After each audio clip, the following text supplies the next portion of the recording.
Hello, wherever and whenever you are, and welcome back to the Underdark as we dive back in to our Out of the Abyss game.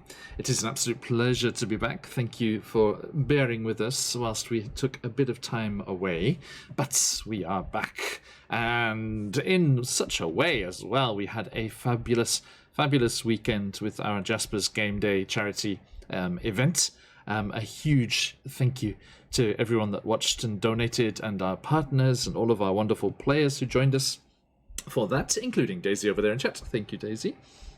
And it was a huge success. We've finished up at $2,645. Absolutely fantastic. You did even better than our last charity stream we did at the end of last year, and that was 9 sessions over a week, and this was just 3 sessions over a weekend. But yes, absolutely staggering, and just the generosity and support was very much appreciated. Thank you so much to everyone involved, including our friend today here directly below me, CZRPG. If you donated, do please keep an eye on the email that you donated with, because we will be sending word to the lucky winners before too long. Now, let us dive back down here into these spooky sounds from Sirenscape. If you want to try out all of their nice sound effects and musics and things going on that they have going on, head on over to sirenscape.com and get yourself a free 30-day trial, and you can become a Super Siren subscriber if you want to continue using them in your games and have them there, be they in person or across the globe virtually, such as we. Now, they're not the only sources of music that we like. We also like to use lots of various music sites from on YouTube and things that are free to use in your projects. If you head on over to any of our VODs on the YouTube channel, you can get the links for those. Said YouTube channel is there, putting that in chat there, and here is the info for our friend CZRPG. Boom, there it is. Okay, so that said, we also have some very beautiful art here as well, as we were lucky enough to commission Ryutoshi, aka Salaban, over on Instagram there. Check them out and commission them for wonderful art like this for your games and your characters and OCs too. Great.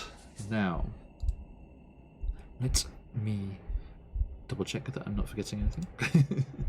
Did I forget anything? No, I do believe that is everyone. Yeah. Oh, a big shout out to everyone who's joining us later on in the VOD squad as well. It's always a pleasure to have you here, wherever and whenever you can. Now, let us remind ourselves, it's been quite a while, and last session, unfortunately, Elora was unable to be with us, so it's nice, very nice to have you all back, and Elora especially, as well. And it is an interesting place that we left things, as last time you were in the midst of battle as 2 large gelatinous cubes had oozed their way through the tumbled stone, blocking off the dangerous outskirts of the Sverfneblin city of Blingdenstone. Battling against them, you realized that one of them was your friend Glabagul, a sentient gelatinous cube under the effects of some strange abyssal magic that is affecting the outskirts of the city here and drawing all manner of oozes from all over the Underdark towards the city here, endangering the Sverfneblin populace. And luckily, you were able to defeat the dangerous gelatinous cube and return Glabagul to their senses, and quickly sent them on their way back off into the outskirts before the Sverfneblin came charging back, demanding revenge and wanting to hurt your poor friend. Now, after that had settled down, you'd identified a couple of magical items and things in the marketplace here as things started to get a bit more back to normal. You left Trader's Grotto and continued on your mission. A couple of missions. The leaders of Blingdenstone had asked you to head out to a section of the outskirts as yet unreclaimed called Rockblight, one of the druidic priests of the Svirfneblin here had asked you to reconsecrate a temple out in the outskirts there, and also the undead burrow warden that you met in one of the other temples here had asked you to find the remains of Svirfneblin lost out there when the drow attacked all those years ago, and return them to the crypt of the main temple here and lay their spirits to rest. So, it was that you moved down to the staging area, a fortified cavern facing the edge of the inhabited area of Blingdenstone, and defending themselves against the occasional horrors and enemies that emerge from the outskirts.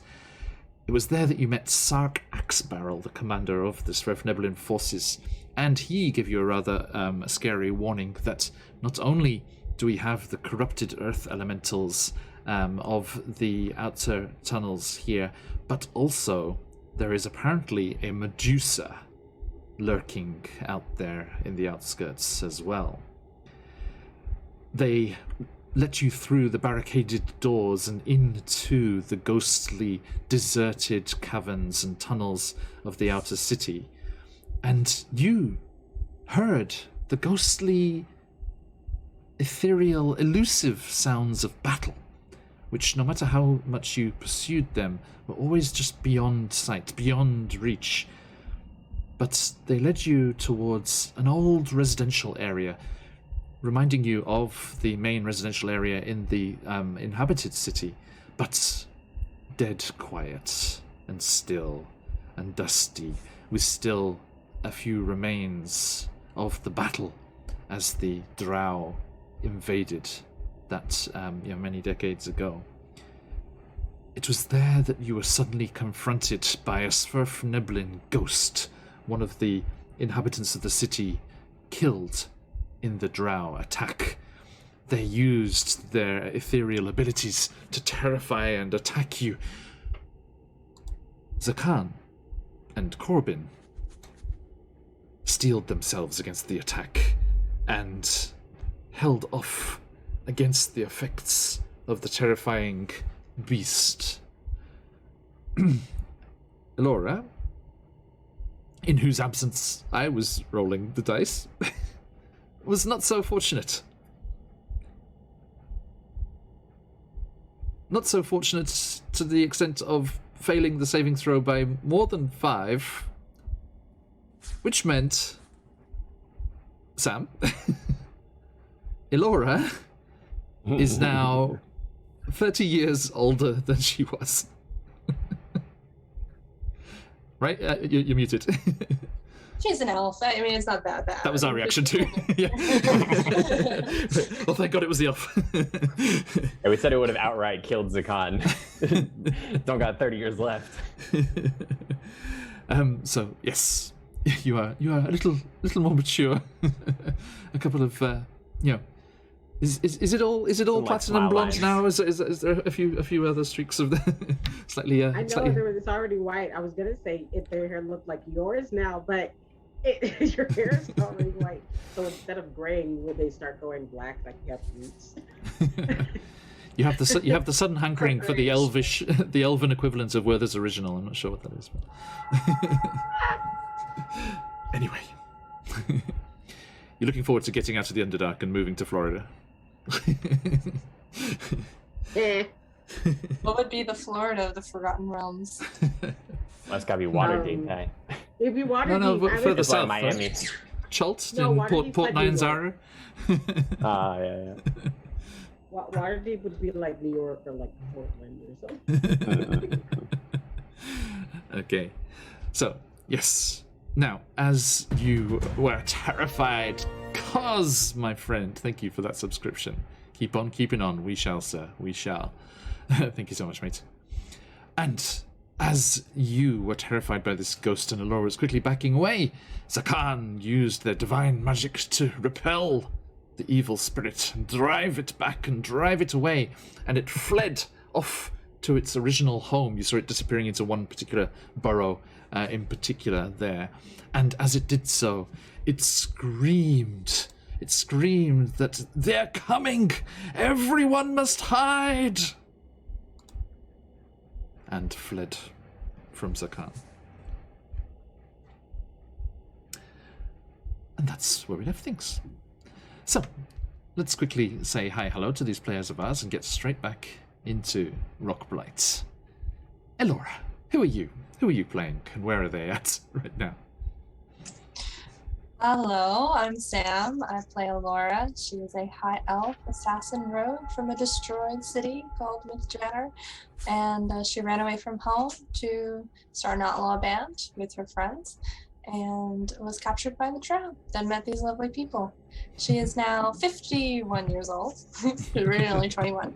So she is now past the coming of age storyline, I guess, and is maybe feeling like a more confident adult. Full storyline skip. It's like, rah, there you go. Okay. Yes. A little older, perhaps a little wiser. We shall see. We shall see. Zakan, how about yourself? I didn't realize Alora was 21. That's such a baby elf age. Yep. That's like a teenager running around with her outlaw band. Mm-hmm. She's a rebel. She ran away from home, from mommy. He didn't like them, and was like, "I'm gonna go and be rebellious and, impulsive." Incredible. All right. Get back in your castle right now, young lady. But Daddy, I love adventure. That was the last conversation they ever had. They should be Brave style, just with jumping. I mean, literally before she was leaving, my image of her was just her spending her time jumping tree to tree, basically a child. So yeah. Amazing. Introductions. I am Steven. I play Zakan, the Aasimar Ranger / Cleric, guide of the Underdark, divinely given the mission to lead people out of the dark and into the light, vanquish evil, all those sorts of things. Turn the undead, which I think is my first time doing it in this campaign. Cleric stuff. They have recently they lost contact with their patron for a long time. It's fine, don't worry about it. But they recently established connection with a new patron, the drow goddess Elistrai. So sort of figuring out what that means for them. Yeah, I'm sure Tidra's fine. Yeah, it's probably all cool. We're not going to worry about it. Everyone, do join us later for Barovia and beyond. Okay, completely unrelated to the plug. I'm sure. Thank you. And last but not least, Corbin. Hi everybody, I'm a Buns, and I play Corbin, our changeling monk / druid. I have to say it that way to remind myself that I'm both. But what's Corbin doing? Where are they right now? Corbin's a little confused. They walked down here into the Underdark also on purpose, with no real plan other than to honestly be better than what their parents expected of them, which is a complicated mixed bag as it is itself. You show them. Yeah. All right, thank you. And here's me saying thank you to our lovely sponsor, CCRPG. But that is not all. They're not just merely sponsoring us, they're helping us with a giveaway as well. Let me get that giveaway rolling for all of you people back home. If you would like to have your chance to win some of the fantastic encounter design and things that our friend CZRPG likes to put forth, do type !enter in chat for your chance to win. We'll draw that at the end. Right, okay.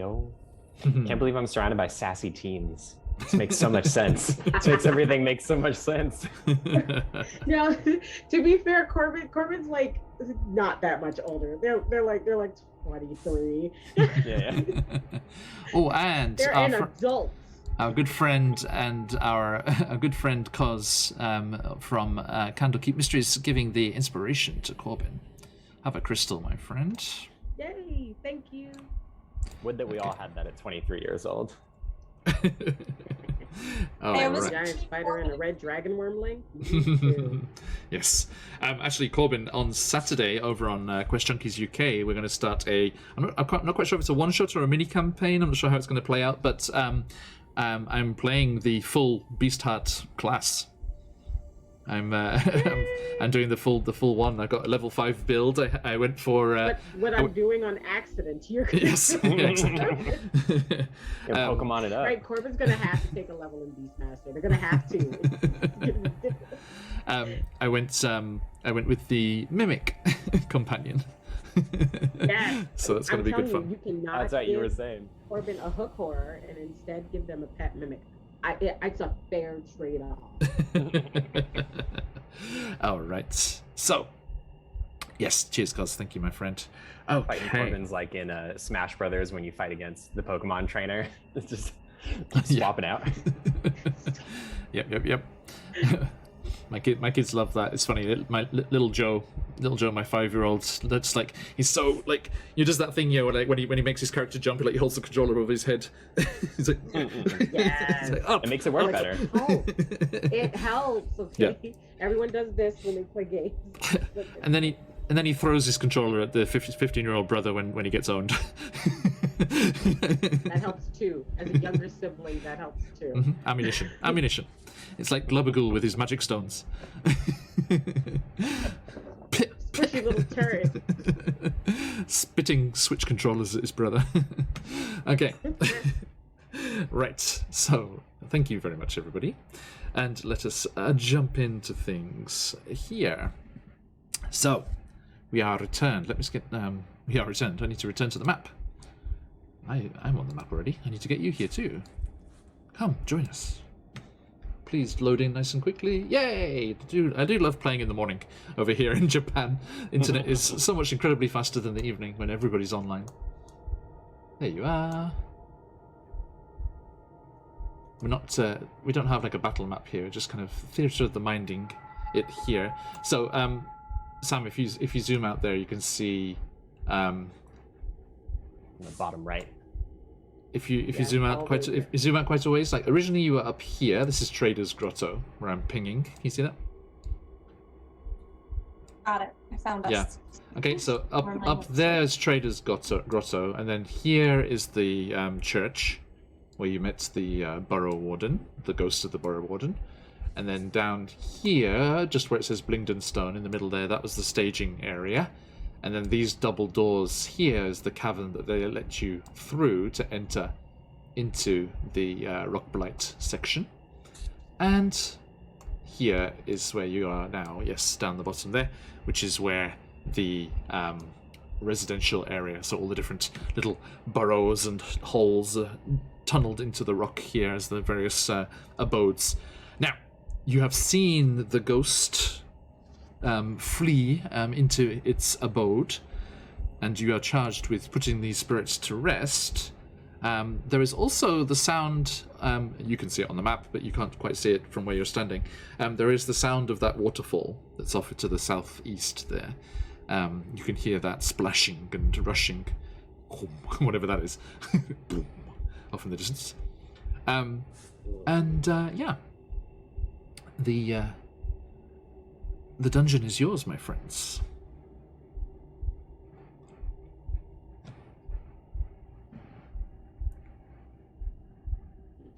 Elora comes shuffling over on a cane with a cane. Now then. Still young. I'm still a young elf. I'm still a young elf. Zakan, do you have a spare blanket for my knees? No. What's the lifespan again? It's 500 years, something. It is like it's like. What did I come in here for again? I can't remember. Oh no, Laura's already like a sim. Please don't. You will all respect me more. Yes, Your Highness. Not in that way. Not like that. Respect me, but not like that. Fear me, but not like that. Don't go Galadriel on us. It's like, and all welfare may I despair. I forget the line. Sorry, Stephen. Excuse me. Insulting your national culture. Yeah. New Zealand culture.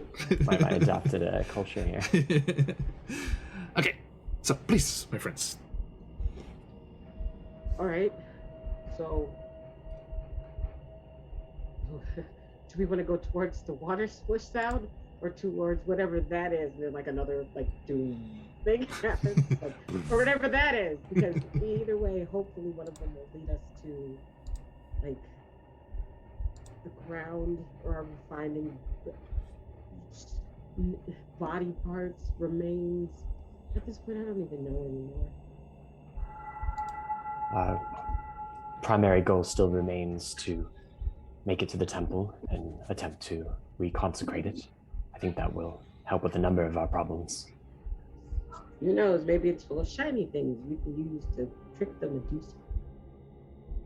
Loot the dungeon, loot the dungeon. Right? I would like to investigate all the surroundings. Okay. I mean, this is clearly some kind of communal area with all of the various abodes arrayed around it on their various levels with the worn stone steps cut into the rock faces leading to higher up burrows. But it is all there a sign that says "to the temple"? I'm afraid not. I'm afraid not. There are several passages. One immediately to Elora's left, if you're looking to the south. There are some stairs leading down there. I'm not sure if they go up or down, but and there is the waterfall ahead of you. And I think I'll say the ghost disappeared into a burrow over this direction. Yeah, that's what I was about to ask. Which way? Yeah. Yeah. Corbin, past your little red wormling friend there, you can see another of those massive sealed doors leading to the main inner Blingden stones proper. Okay. I don't think that spirit will present us any more danger, but just in case, I think perhaps we should go the opposite way. Put some distance between us. You haven't visited there, but I'll say through that door you can kind of hear muffled and distant a kind of hammering and clamoring, which reminds me of your time in the Durgar city when the sound of the blacksmiths was just ever present in the background, just the hammering of anvils and things. You can hear that off in the distance, although muffled through the sealed door. As that area beyond that sealed door, it's not an area that you've visited yet, but it is the workplace of weaponsmiths and armorsmiths in the Swerfneblin city. And they are busy working away, it sounds like. So they gave us a long list of missions and no map, no directions. We're just supposed to wander about until we find the temple. To be fair, I've been following an inkling in my giblet, so I'm still working out for it so far. Mm-hmm. Where does that point you now? Where does that point me? Oh, omnipotent voice in my head. The kind of the feeling that you were getting was northeast, but that was a sense of the abyssal energy, the phase rests that you were concerned with.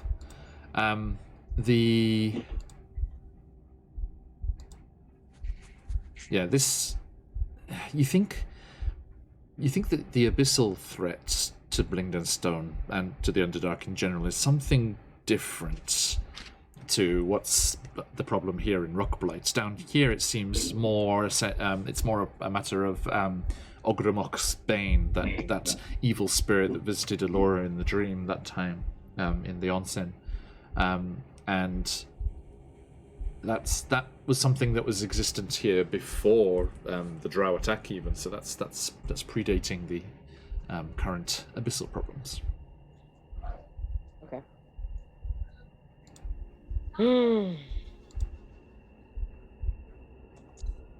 Zakan doesn't know where this temple is, right? Like they don't remember or anything. This is one there. No, I don't. You wouldn't have gone this deep into the city in previous visits. Wouldn't have been allowed to. Very chaperoned experience. Would any of the Swerfneblin in the residential area something they would be Well, I mean, they familiar? don't want to come down here. Yeah, nobody's coming in here. Not until we clear it out.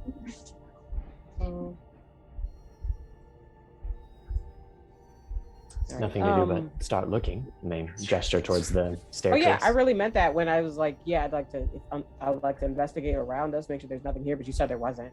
So do we want to go down to there's just the waterfall, or do we want to go right here? Yeah, where the things to investigate here would be there's the waterfall and there's the there's where the ghost went. Following Where the ghost went. That's one of your missions, right? You're supposed to put the spirits to rest. Go take a nap. By gathering up their bits. They are on our list. They are on both lists. All right, since I'm right here, then can I investigate the slab door, see if there's any way to open it? What's Charcutio doing? Back to the inner city. Oh, like right here. Mm-hmm. Yeah. Yeah, that leads, like I say, that leads into the smithing quarter of the inner city, the populated city, and yeah, but didn't you say this is where the ghost went? No, it went into a house down in the rock face over here. Oh, okay. Sorry, I misunderstood when you came over here. Mm-hmm. Oh, well then. Yeah, those doors are completely sealed. Okay. Yeah, so we going down the steps or we going over here? Like Corbin asked the group. Can Webster fit down the little stairway? Oh, it's huge. The scale here is very different. Okay, I just because his token is huge. Yeah. So, Where is the scale? The ghost left. It said something like they're coming. Everyone must hide. Is that correct? Mm-hmm. Mm-hmm. So maybe we should go see what information that ghost has. Fine, go to the haunted house. I feel certain you had quite an experience with it. I did, but I'm feeling almost better, more myself. You're the last person who said stuff like that ran and danced around a bunch of mushrooms before he disappeared into the ether. So just don't throw that around too lightly. That's all I'm saying. I understand. So, you follow the direction that the ghost fled from Zakan's divine magic, and as you cautiously make your way over to the rock face and the various abodes and burrows here, you peer through the doorway into this ghost's abode.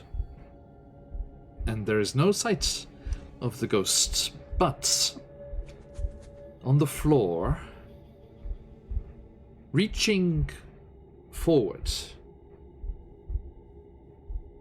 under a stone bed against the wall, there is a Sverfnebelin skeleton. One arm outstretched under the bed.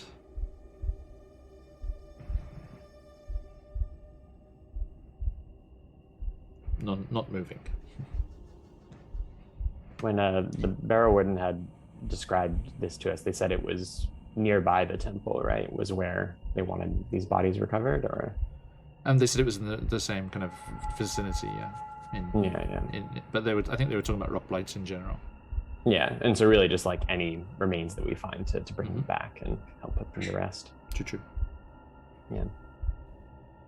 And can I ask a question about semantics for a spell? Of course. So this is a remains. These are skeletons. This is like a skeleton. Mm-hmm. Would I be able to use speak with dead on it? Absolutely. Yes? Yes. He uses the word corpse a lot, not just the word dead. So oh yeah. I wasn't sure if you were gonna be like. I've seen plenty of shows, talking with skulls and things. Mm-hmm. Okay. Yeah. Corbin would like to when they bring it out, because we're supposed to collect these kind of anyway. So when they bring it out, they're kind of like the halo of spores that's sort of all around them now sort of comes down, and they kind of they boop the skeleton and cast speak with dead. That's it. Good morning. Right? Excuse me. Okay. Nice.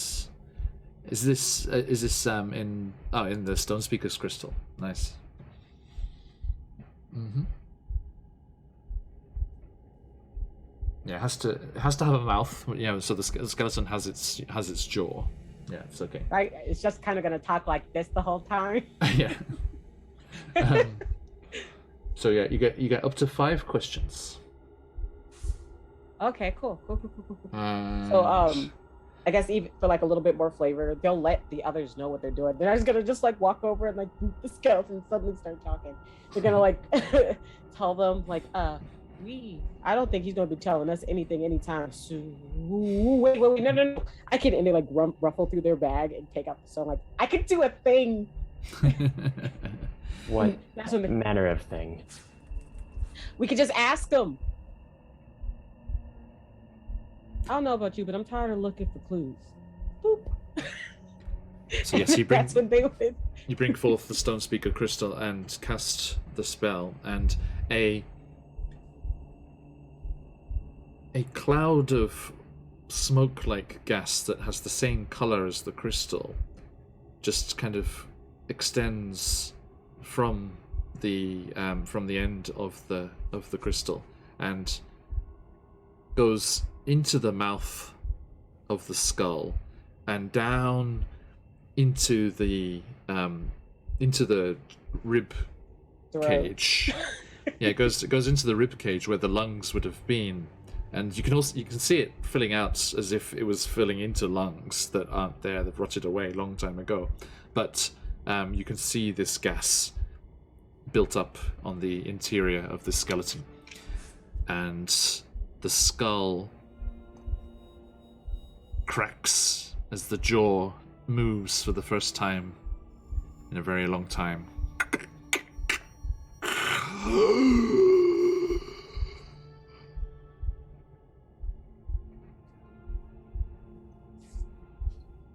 Hello.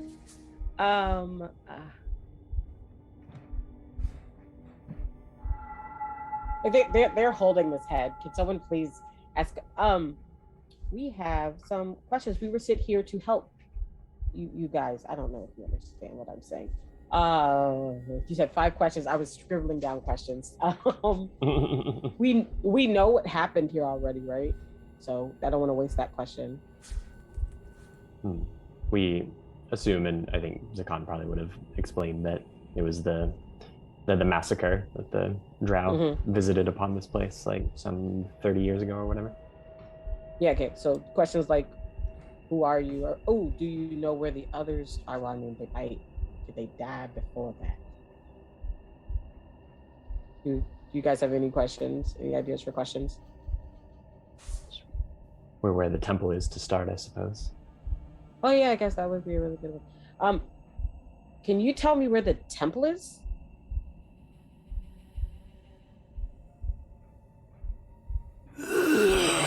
The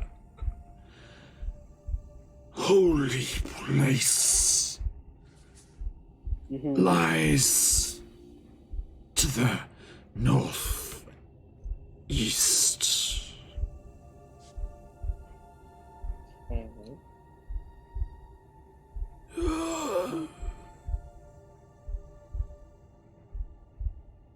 And you see, as it speaks, the gas is slowly siphoning up from the chest cavity and out through the mouth, giving it the ability to make the sounds that it once did in life.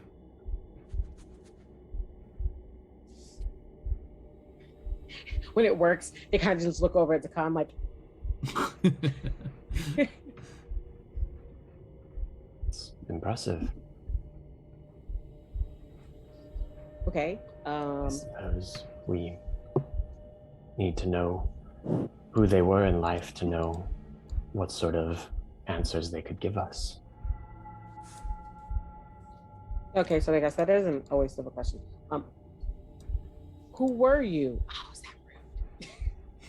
Oh, that's in character. You're like, ooh, is that rude?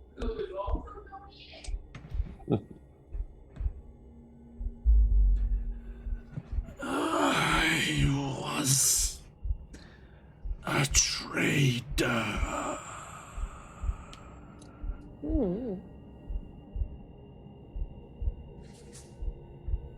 Wouldn't the holy place have how to put them to rest? They would have their beliefs and everything in it, right? I believe so, although we could bring them back to the current temple. Oh, yes.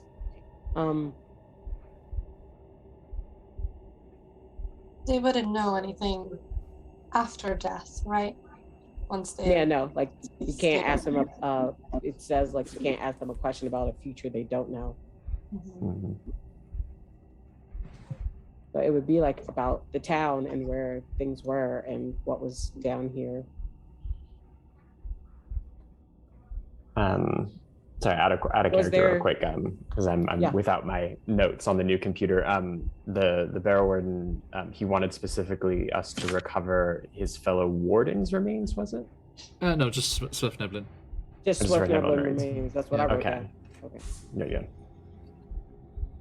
Okay. Perhaps we You could Ask me ask. if he knows anything about the Medusa, right? I'm not sure when it would have arrived, When if it had When it been would have arrived. after the massacre or not.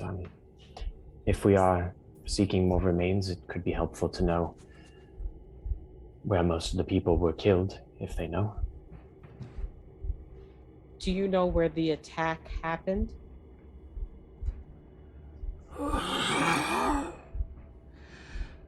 All of Blingden Stone was slaughtered. It was just a blitz. Okay. Mm-hmm. Can ask if they know where any valuable or magical items are hidden. But I don't know who they are. Why they would know that. Did you know if there was anything protecting the city that would have failed? Do you guys have magical defenses?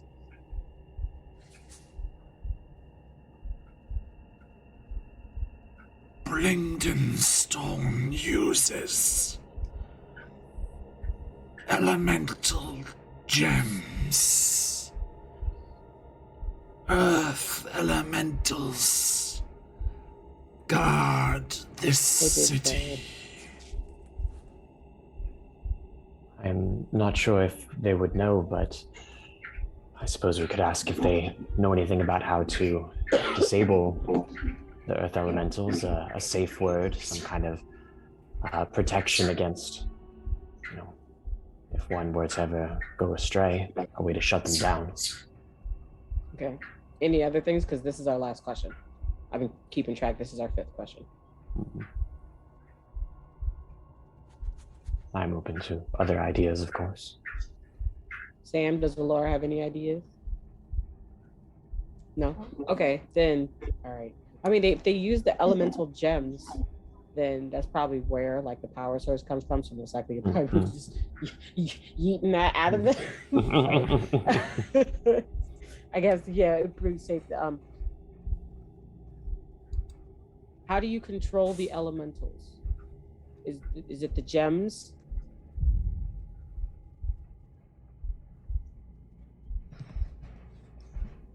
Elemental gems summon the creature, which is then under the control of the summoner.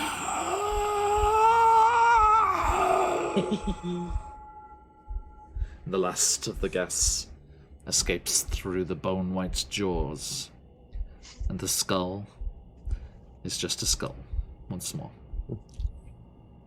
Oh man, I really should have asked his name. That's gonna be so messed up. Go to bury him, and it's here lies the traitor, and then that's when they We can they take out like make a note of the large piece home's of fabric. location. Yeah, they start like putting it like the remains like in the fabric so they can like wrap it up and like tie it together. First of many, but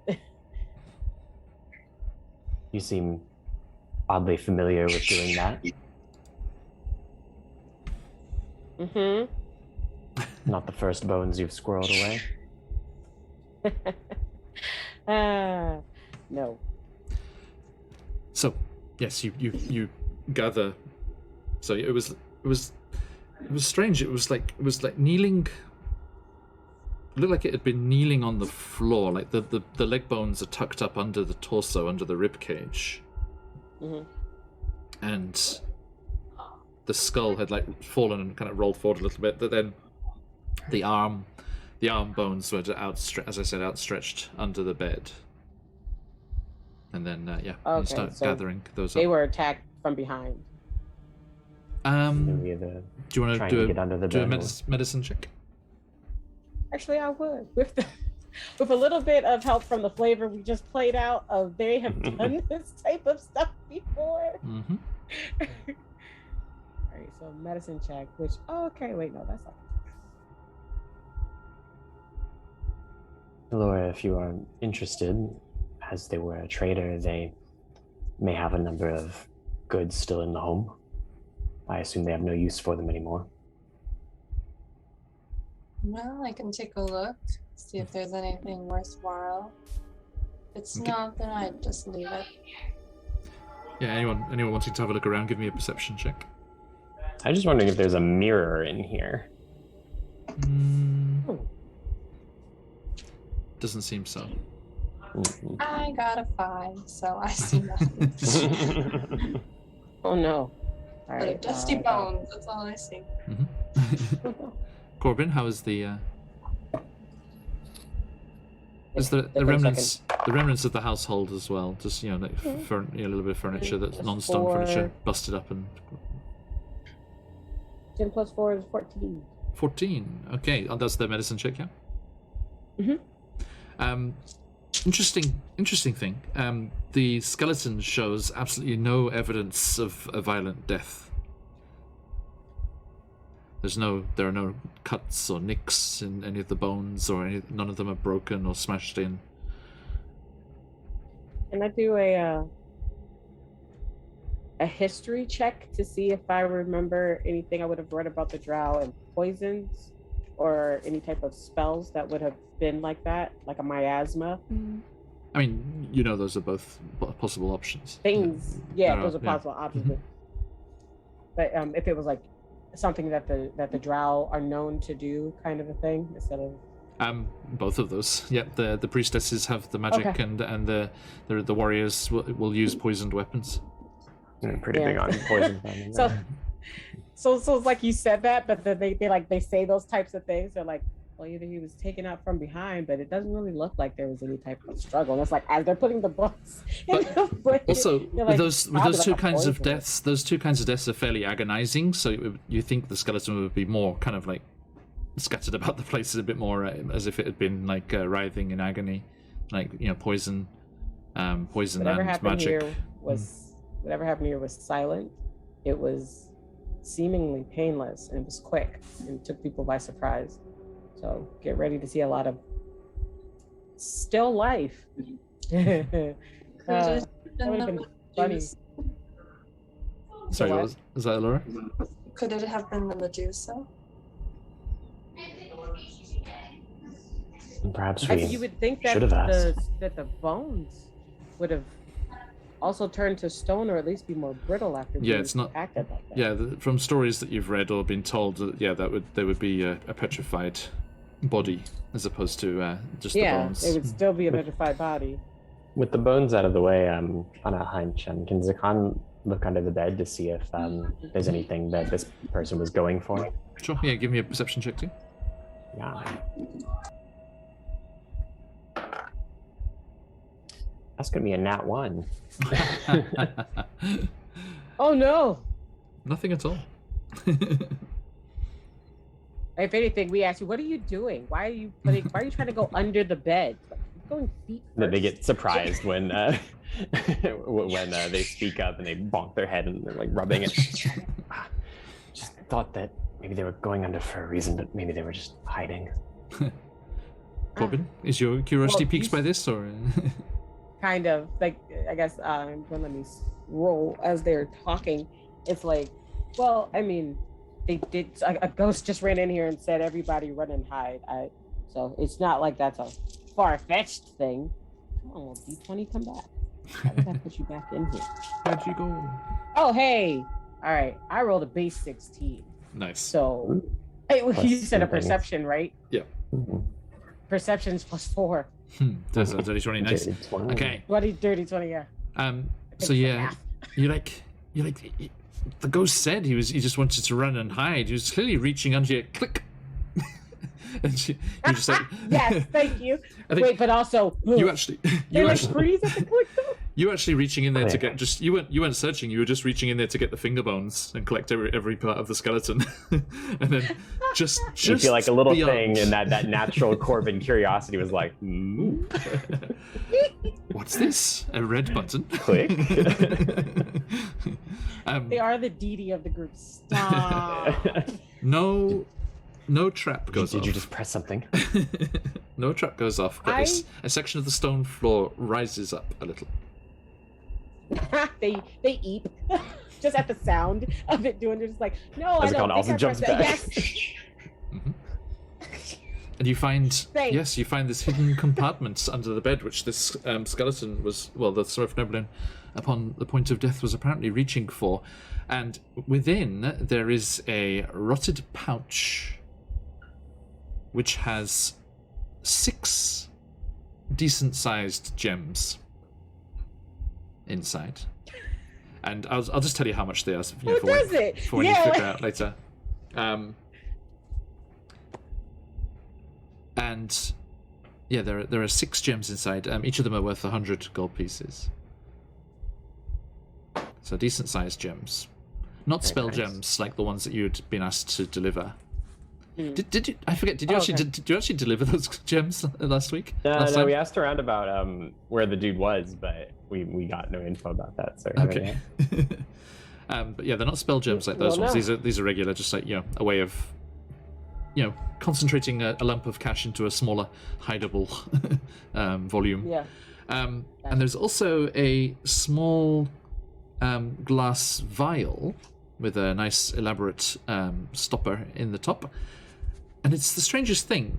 It looks empty, but as you move it, it clearly has momentum to it, and it feels like there's liquid inside.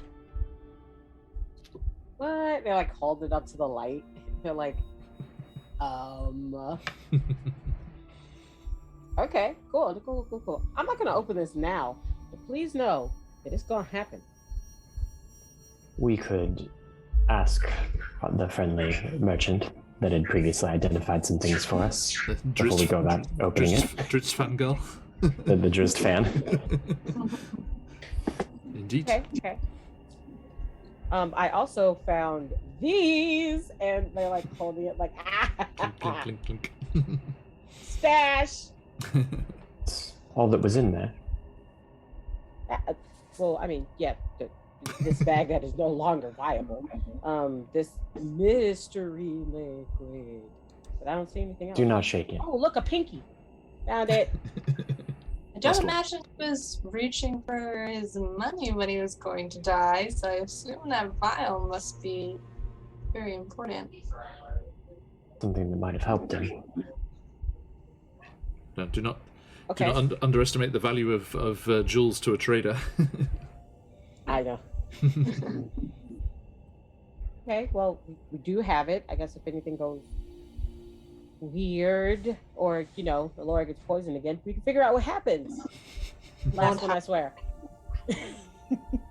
So you gather up the carefully wrapped bundle of bones. A And put bundle of bones. bundle of bones in the pack. Bundle of bones. Love that spell. And you head out into the communal area once more, the large cavern, with the sound of the rushing waterfall off to the south, and passageways to the east and northeast. We know that the temple is the one that's in the northeast, Indeed. so we should go ahead and head there. Unless you guys want to do a little bit, and that's how they say it. Unless you guys want to do a little bit more exploring, we know where we're going now, at least. So long as Ogremok's Bane is still active here and is very angry with us, there is danger. Yes, I'm Okay, eager well- to get these tasks done and not meet Overmark's Bane in person if possible. Perfect. That's fair. Again, yes. Yeah. They're gonna go over to Webster and put the jewels like in the little spider sacks that they got. Is like the best alarm system. No one will steal from them. Yep. He just obediently kind of shuffles around with his big fuzzy tush. He's gonna have a big old like thing full of bones by the end of this. Right? Just like here, we do this. This pack's for the bones. This pack's for the gems. All right. As you're kind of like holding up one of the gems to get a good look at it in the lights from Zakan's staff or whatever you're using, he like Webster comes over and like his multiple eyes get refracted through the crystal. It's just like got 36 eyes. Like,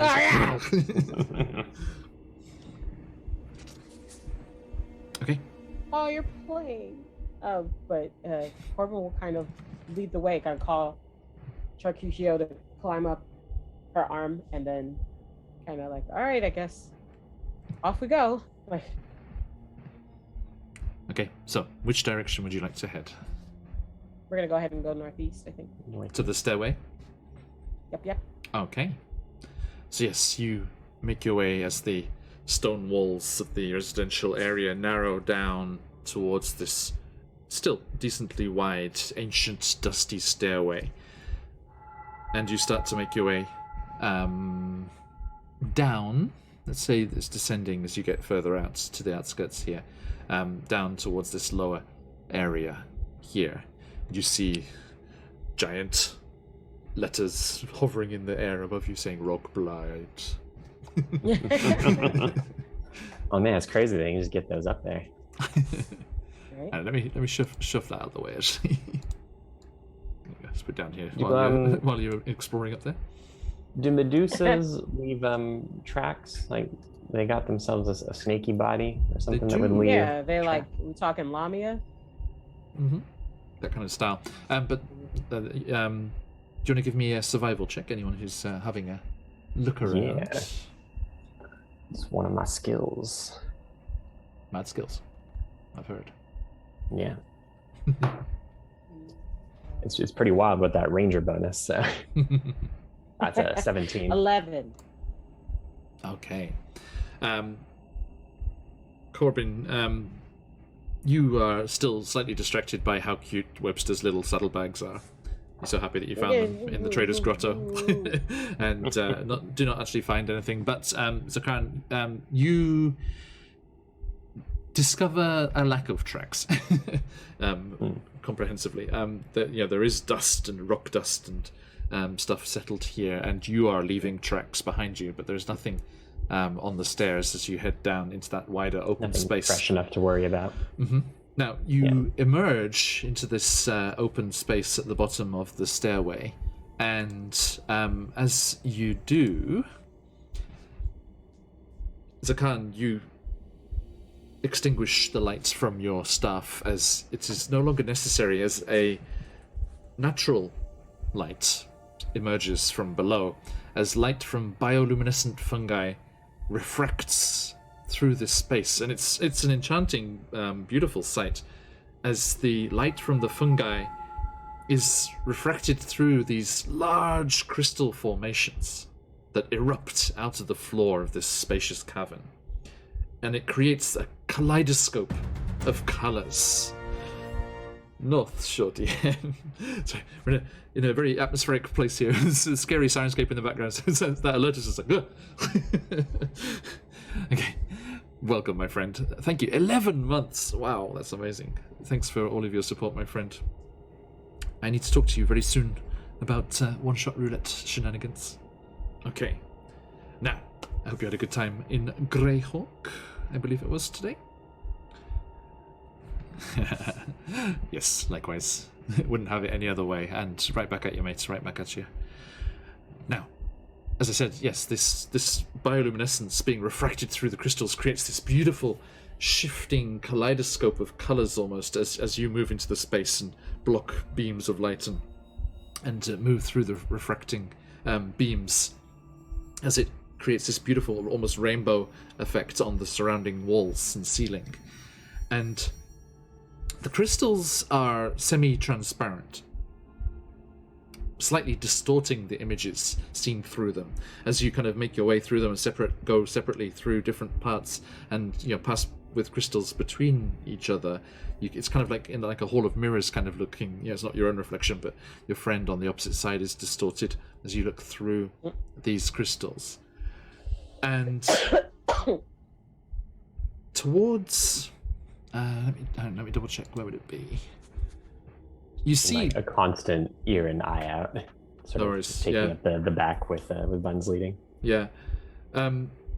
You see lots of different ways leading off. There's another stairway, shallower, leading up again from the space off to the northwest from where Webster is there.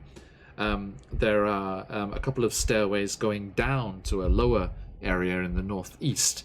And then there are 2 stairs descending into open, like almost mouths in the ground, as you see Corbin to your immediate east, and then further to the east. Now the darker shaded area, that's a cavern below. Okay, so those 2 tunnel mouths there next to the east of Corbin, they lead down to caverns, submerged below this level. And then the stairways that you can see to the north are all open. And the northwest is leading up, and then the 2 to the east are leading down to a lower area. Let me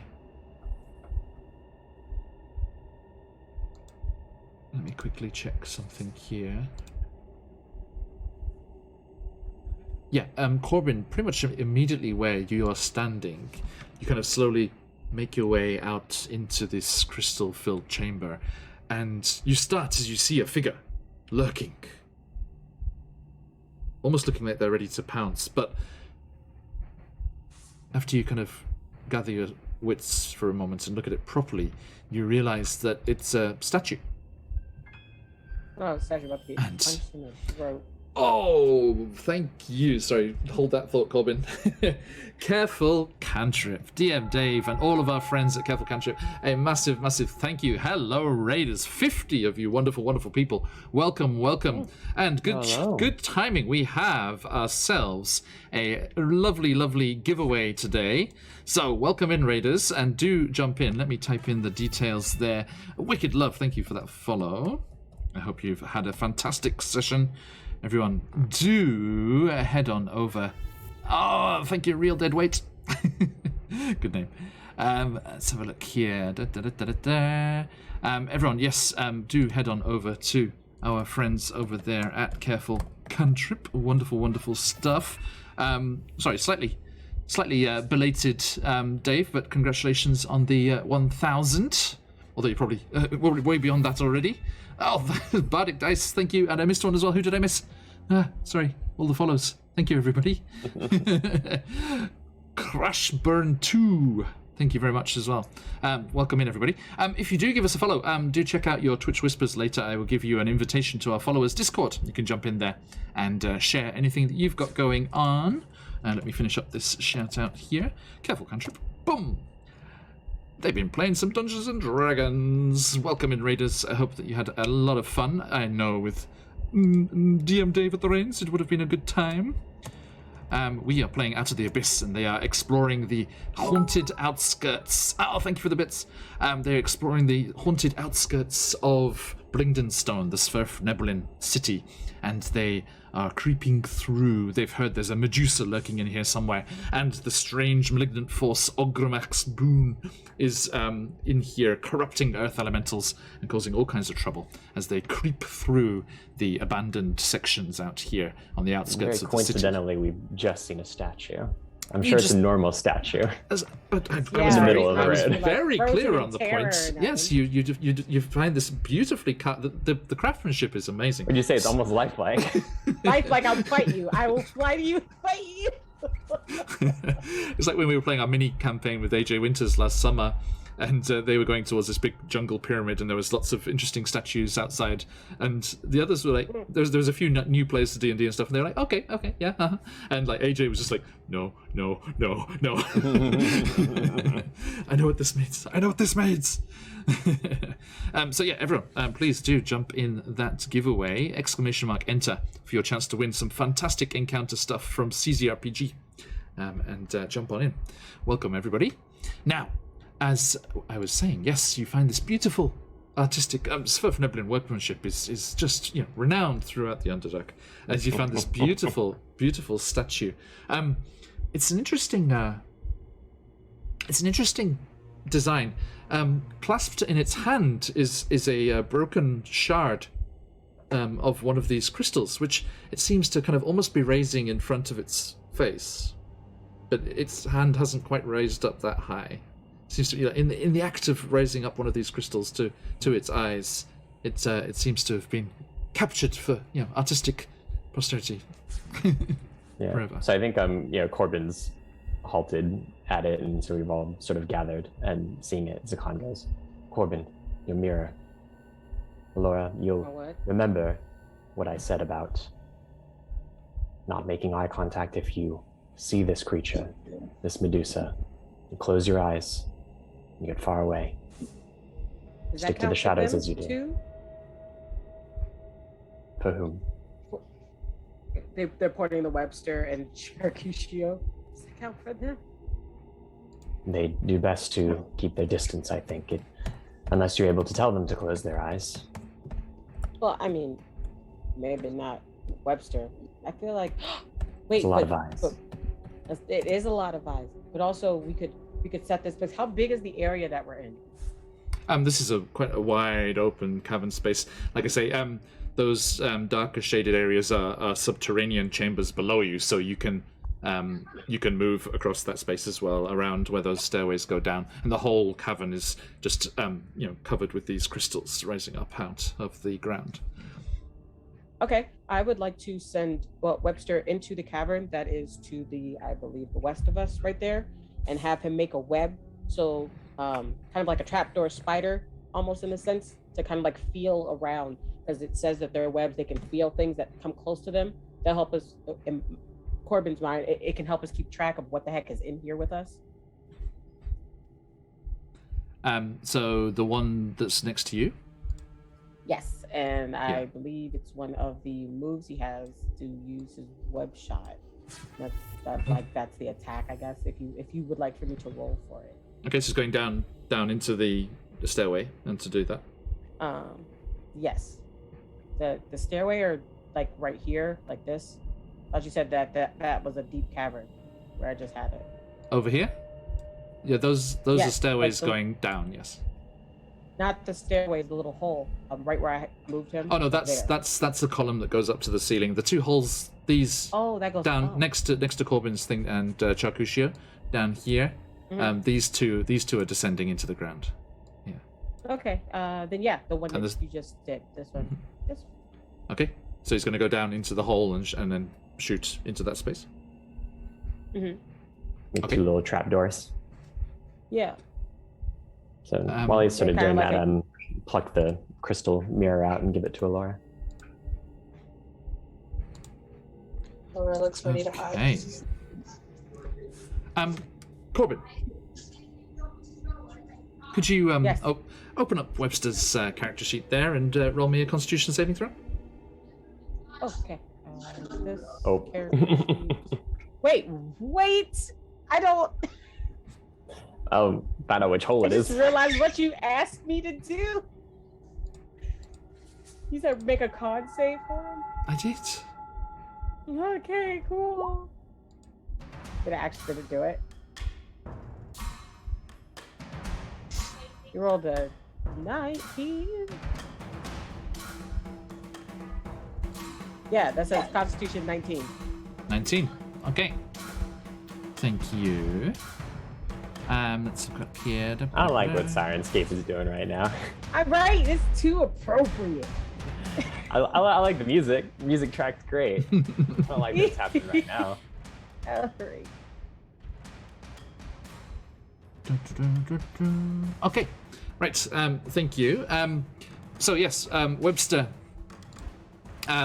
goes scuttling down into that space there, as commanded, and almost immediately comes hurtling back out, apparently terrified of something, and Closes scuttles their eyes. scuttles Say right behind now. you, and hot on their tail, on their tush. They have no tail. On the tush.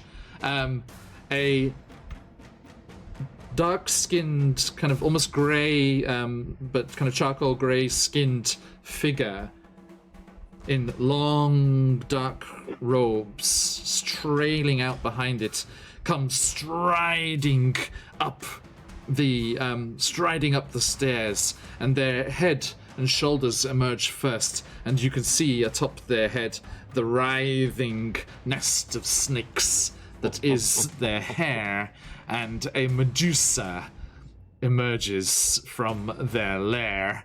Zakan, you have your eyes closed? Eyes are firmly closed. I see. Elora, Corvin?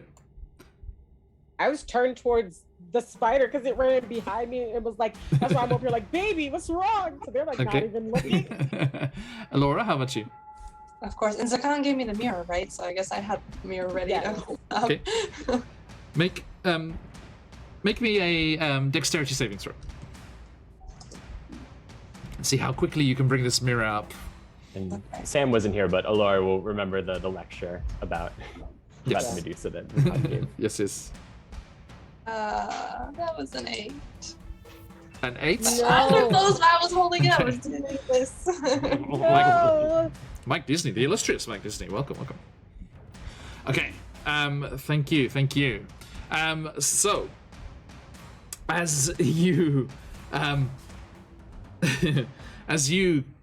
you see Webster come hurtling out. Zakan like puts their head down, holding onto the staff, and you're like, oh yes, right, and you start to bring up the mirror. But as you do so, your rogue reflexes, your instincts are drawn to the danger that is approaching.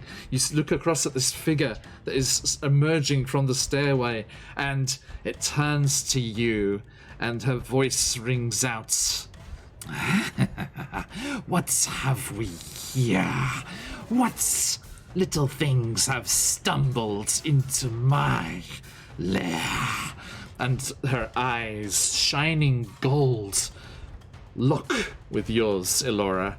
And I would also Yes, like darn you to make a Constitution saving throw.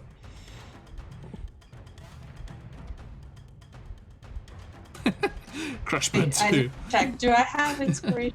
I don't think so. You do have a crystal at the moment, yes. Do we all have? Yeah, we all have crystals.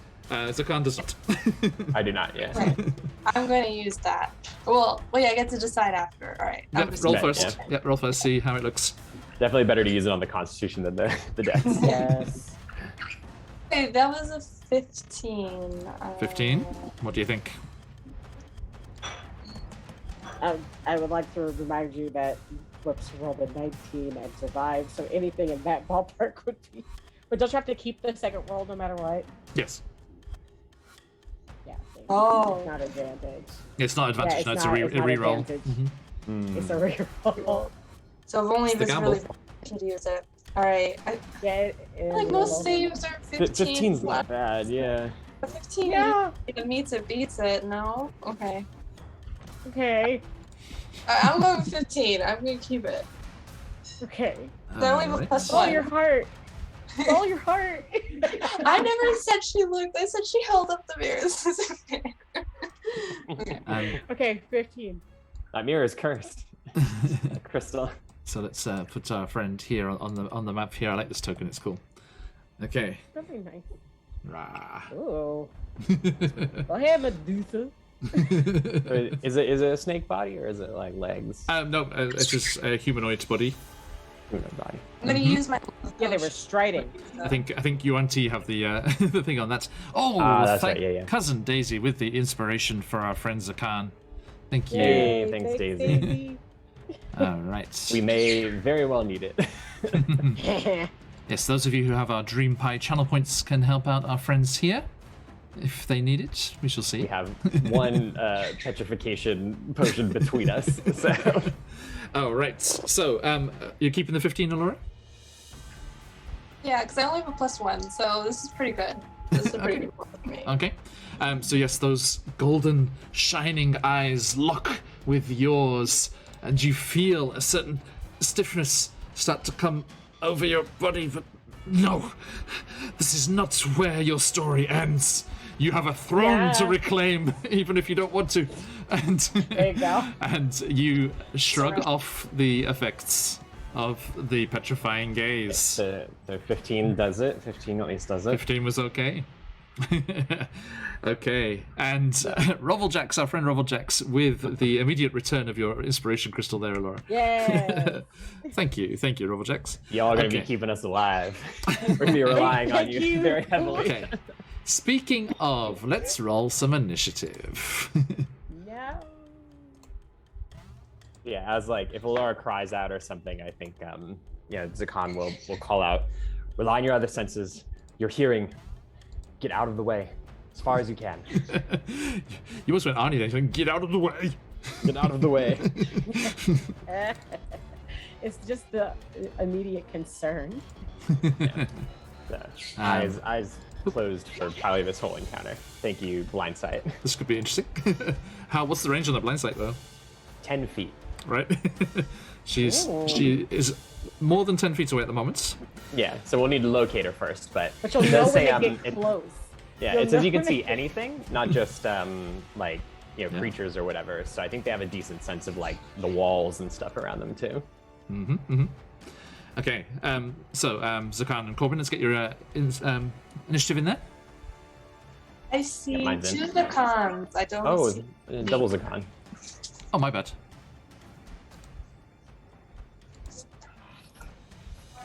There you go. Oh, thank you. Corbin, what was yours? I don't know. D&D Beyond won't give me my regular dice, so. That's how Yeah, +2. Yep. I am a 15. 15. Okay. She's the Medusa is slowest, clearly distracted by her inability to create some new statuary here.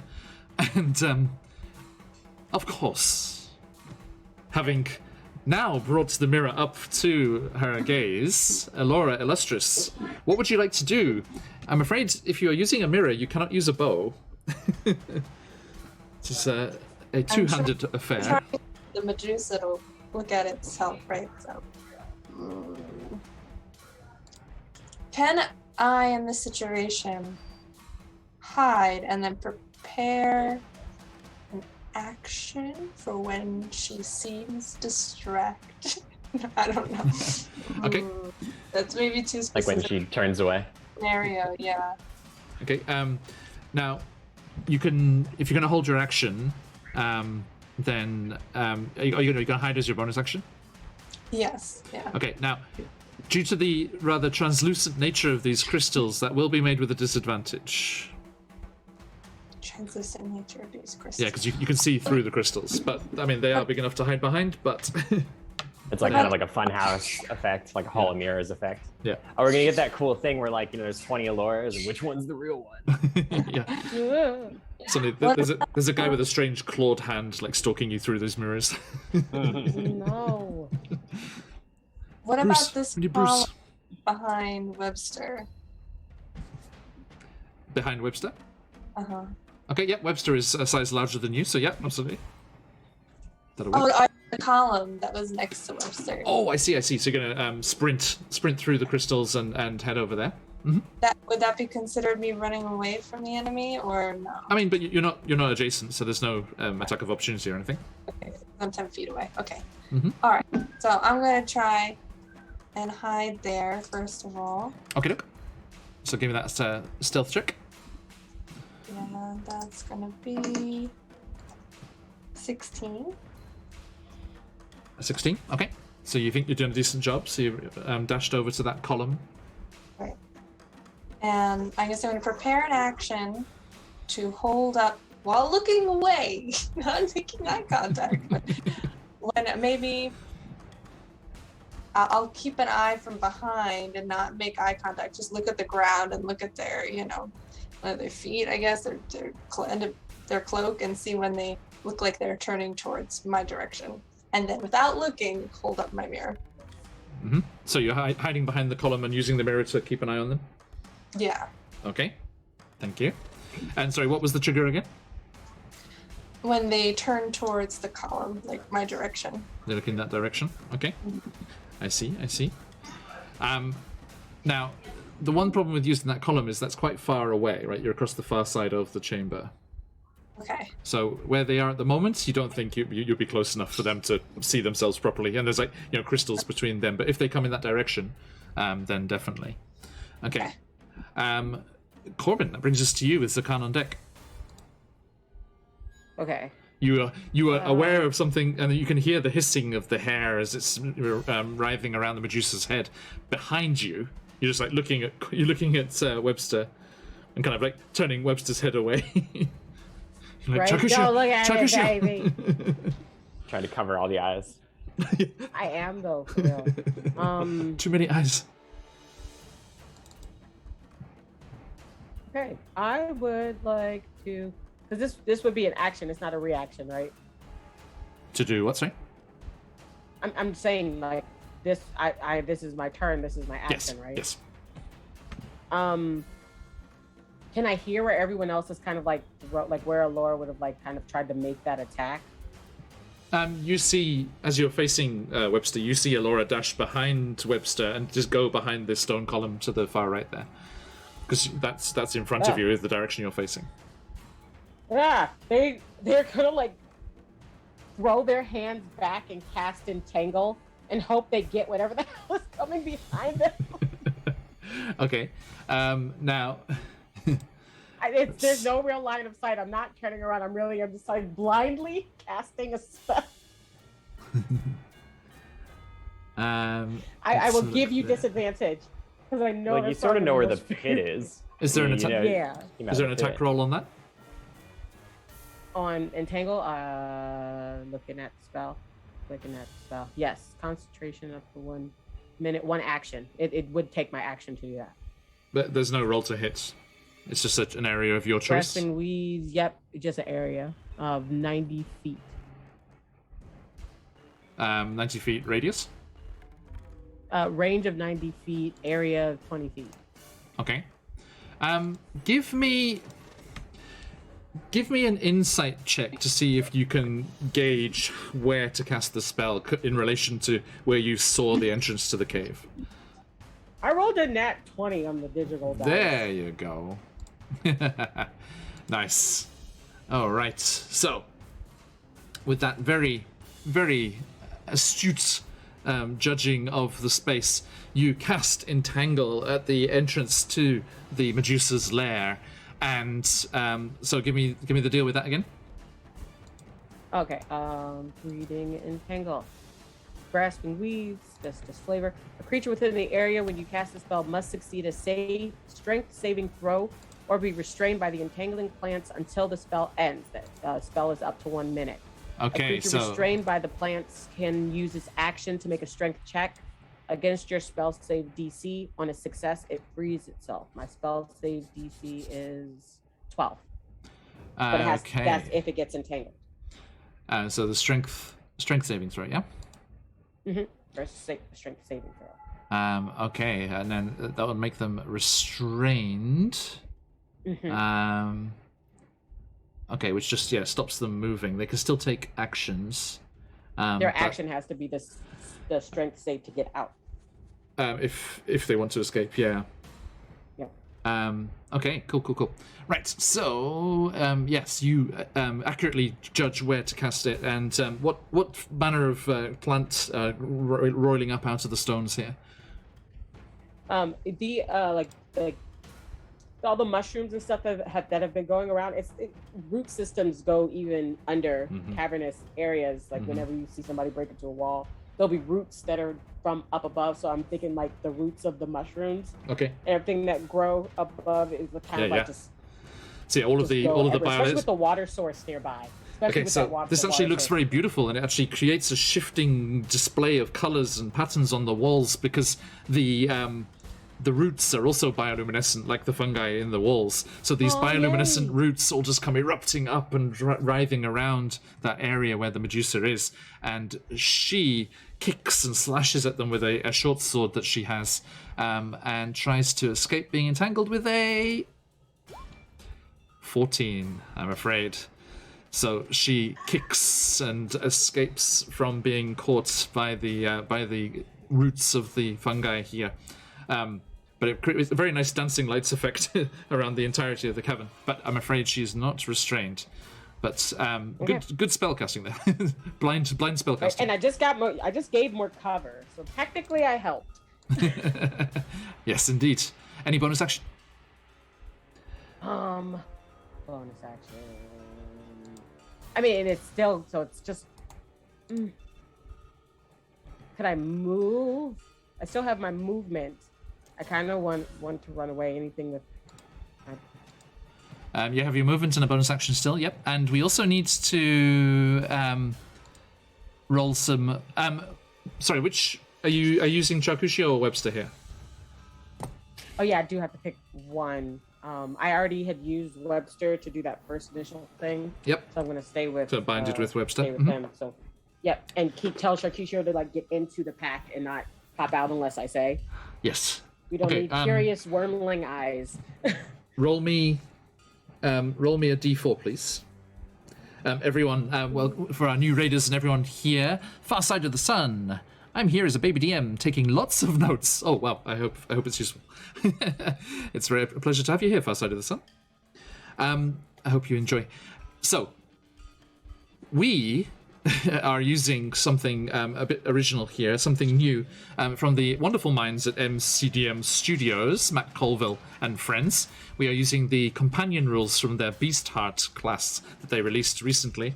And Webster, the giant spider, is Corbin's current bonded companion, although there is a red dragon wormling in the mix as well, as our resident Pokemon trainer here is Gotta catch them all throughout the whole Underdark. And Daisy, thanks so much. And you, in the rules here, the beast companion is still a wild creature, and as such, in combat like this, gets rather flustered, and ferocity builds up, allowing them to do some cool stuff, but also perhaps leading to a rampage. So, what was the D4 there, Corbin? 2. A 2. Okay, so they have 2 ferocity at the moment. There's no enemies nearby, so you don't get extra for that. And giant spider companion. I can do the stabilizing attack. That's Corbin. Roveljax is waiting for you to catch a Drider. Yee! See, it's all up to the DM. They have to present me with these possibilities, and I will attempt to catch them. Robblejax, no ideas, please. No ideas. Okay, so my friend. So yeah, you've rolled the ferocity, and yeah, they can do the destabilizing attack with 2. Ferocity lets them use that one. Yes, indeed. Yep, it's destabilizing attack. But they're. I mean, their signature attack is only 5 feet range, so you do have to close the distance there if you want to use that.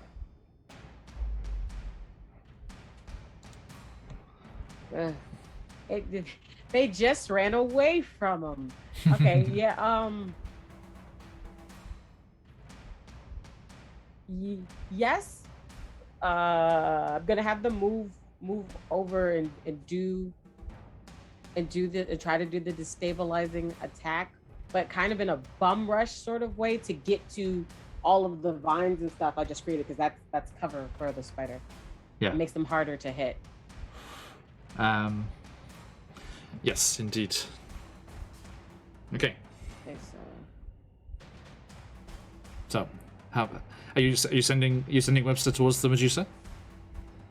They have to. They have to get to the stump. Are they going to avert their gaze, or are they going to go full in? They have to avert their gaze. There's no point if they don't avert their gaze. And you would avoid the disadvantage on the attack.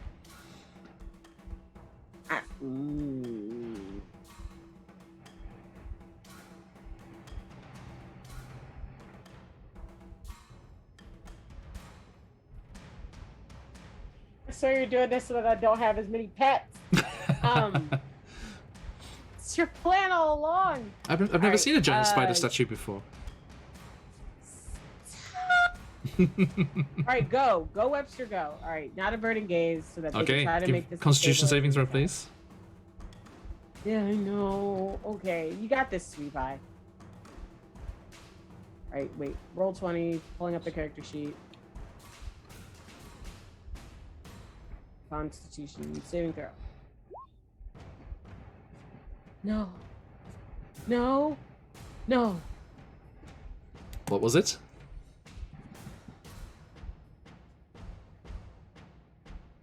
I'm confused. What was it? It says 2. It but does. then next to it, it says 20. That's because it always rolls twice in case you have advantage or disadvantage. The left Okay, is the normal roll. Folks, if you've got them, let them fly. Your choice. You can either use the nat 1 emotes or the no emotes. Your choice entirely. As that is a fail by 5 or greater. As you say, okay, baby, you got this. And Webster's just like, and looks up towards the Medusa, scuttles forward, doesn't even leave your peripheral vision before they are instantly turned to stone. Oh no, okay, so there's gonna be a lot of really dumb decisions being made. Now I just want to warn my fellow players, there is no rhyme or reason to the things that are about to start happening. Sakan. Oh, and Corbin, any movements? Where are you going? The bonus action was to tell your companion to fight. My bonus action was told him to fight while I ran past to join Alora back behind the Okay. back behind the pillar. I can do this. Dun. There we go. Stone. Just change the color. little grey tint on that there. That's so rude. Thank you. Welcome. Yeah, let's go a little more there. There we go. Okay, cool. All right. So that is the end of that. Zakan, it is your turn. Yeah. So I guess first question, a perception check to figure out what direction the Medusa is to close the gap. Is that an action or a bonus action? Well, you can at the start of your turn. You either choose to avert your gaze or not, and then you know where she is. But just anything you do, if any attack that you make would be with disadvantage. But not for me, unless it's ranged. But oh, I see what you mean. Yeah. Mm-hmm. Yeah. So I guess their eyes will be closed every turn. I guess until otherwise. Yep. Okay. So you slowly. I think. I mean, you've got 10 feet of blind sight, right? Yeah. So if you're moving, unless you're dashing, you don't have to make any kind of check. You can move normally. So to not hit a wall. Mm-hmm. No, the crystals only. Yeah. So does because I don't know if Zakan saw where the Medusa came from or knows what direction they're in. Basically, just want to close the gap. I want to get into melee range with her. Okay. So yeah, you can do that. You slowly move forward, seeing these strange. I'm trying to think how these crystals would appear with the light refracting and things with in blind sight. Okay, you just slowly see these kind of geometric shapes just kind of emerging from the darkness beyond the periphery of your blind sight there, and you step around them and move towards, and you do see this almost shimmering energy of this malignant creature in your blind sight there as you step closer. They move to within 10 feet because thankfully I've got reach on the glaive here, and I'll say for the flavor what they're doing is they're just moving like directly towards them, and because of the mask, like the Medusa wouldn't be able to tell like that their eyes are closed, so they're just staring at them, like basically making eye contact, attempting to but their eyes are closed. Yeah. So they're just completely staring at them, and as they're walking over, they rummage into their materials, and they say out loud to them, "This is not your place. Leave or be destroyed." And they're going to... I have claimed it as mine. You are trespassing. No matter. You shall adorn my halls quite prettily. And without a further word, they're going to throw down to the ground within this 10-foot, range at the Medusa, the final flash grenade crystal, the final pomegranate that I have. Yes! What was the deal with us again? So the notes I have is that it results in a con save. I have not written what the DC is on them. Hang on. I just quickly find where they were. It shouldn't be too tricky. I know roughly where it is. It's one of the random encounters as you're traveling through the Underdark, I believe. Yeah, we've had these things for like months. Yeah, right? I think I'm like 3. It's been a while. They should be potent. Yeah. Crystals. Okay, yeah, it's a DC 10 Constitution saving throw or be blinded. Makes sense. By the light. Standard one. Okay. So, DC 10 Constitution saving throw coming up. Medusa. Here we go. Oh, not one of their best ones, but still fairly decent. Okay, so yes, you say you throw the pomegranate forward as the crystal, pulsing with the inner light, shatters on the ground at the Medusa's feet, and whoosh! Corbin and Elora, you see the flash of light, and the effects through all the crystals is incredible. As these rainbow illuminations just scatter and dance around the chamber as the Medusa goes and throws up her arm to shield her eyes, and that is a 21. Oh, damn. Is not blinded, I'm afraid. It just kind of annoys her. Any bonus action? So I don't think I have any bonus action I can particularly do. And that wouldn't count as an attack, does it? I don't think. No, it is your action to throw. Yeah, that. Because I have that the Dread Ambusher. I can do like an additional attack if I do an attack on the first turn, but I think it's probably just like standard attacks it applies to. Yeah. So yeah, I think instead they pull out their glaive, and not hearing like cries of "I'm blind," they say, "There's no matter. This will be over shortly." And they plant their glaive in the ground to stand their ground. And Okay. As you do so, you hear footsteps striding towards you. No decorations. I see. Then I shall decorate this chamber with your blood. And she lunges towards you with her short sword, and her let's do a warding flare. her hair is hissing and snapping at you as well. Okay, what does the warding flare do? If you are attacked by a creature that can be blinded, use your reaction to impose disadvantage on the attack roll. On every attack? Just this attack roll. Yeah. Is it the first attack of the round, or all of them? I can use your reaction to impose. It says disadvantage on the attack roll, so I'm thinking it's probably a attack. The first attack? Okay. Yeah.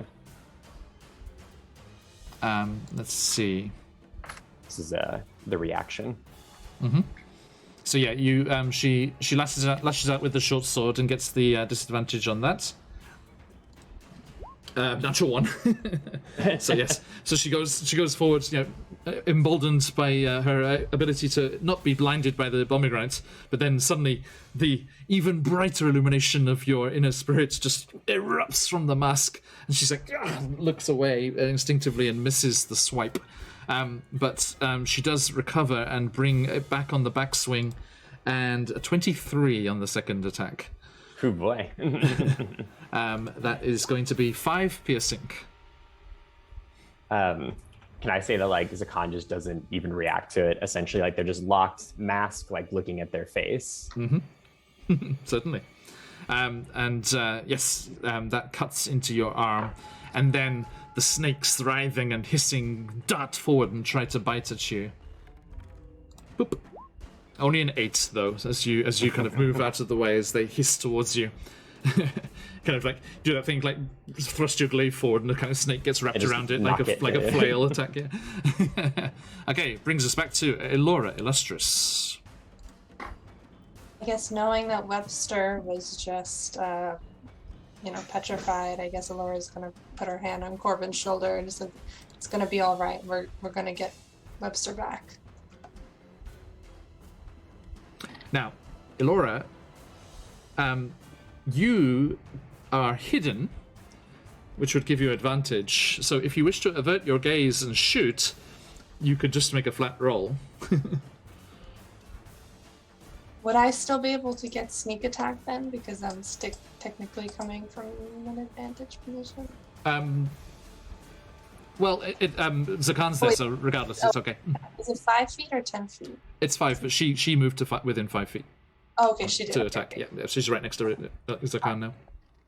All right, so yeah, I'll just peek out from behind the column with my eyes closed and shoot my bow. Okay, go for it. That's a 12. A 12, just a moment. Is not enough, I'm afraid. There is a particularly transparent crystal, almost no color to it at all between you, and you just miss that fact, and it just glances off the crystal before it hits her, and does not hit, I'm afraid. Do you have 2 shots? Nope, just one. Not yet. So Okay. my bonus action, I'm just going back into hiding. Okay, roll a stealth check. That's a 23. Okay, so yeah, you're pretty sure that you've managed to break the line of sight and duck away from where she expects you to be. Okay. Corbin. Zakan on deck. Hello. Hi. Okay. I have things. You said things. Use them all. For Webster. Yes, for Webster. Specifically, double checking that I can do something.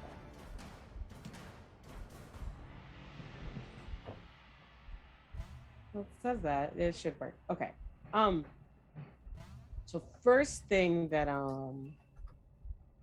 Corbin does, so you put your hand, or like Alora puts their hand on Corbin's shoulders, like, it's okay.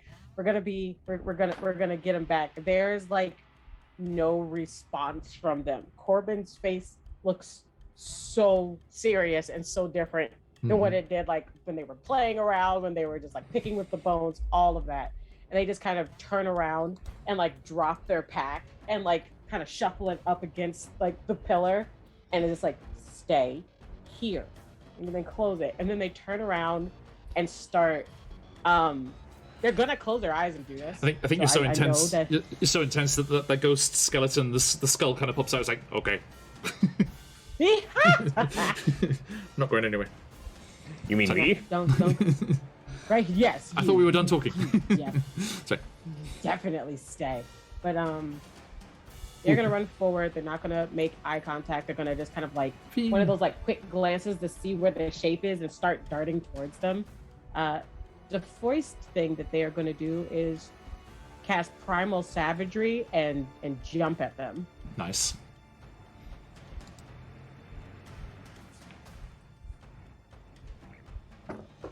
I don't think Primal Savagery is like a roll or anything. It makes me have poison spit and poisonous claws now. Yeah, so you just your nails start to elongate and drip and hiss with that poison. Yep. And then I guess I have to make would that be an unarmed strike for me to roll to hit them? So you're running through the crystals and closing the distance. Mm-hmm. Okay. So yeah, you run into combat there, and yes, roll with disadvantage.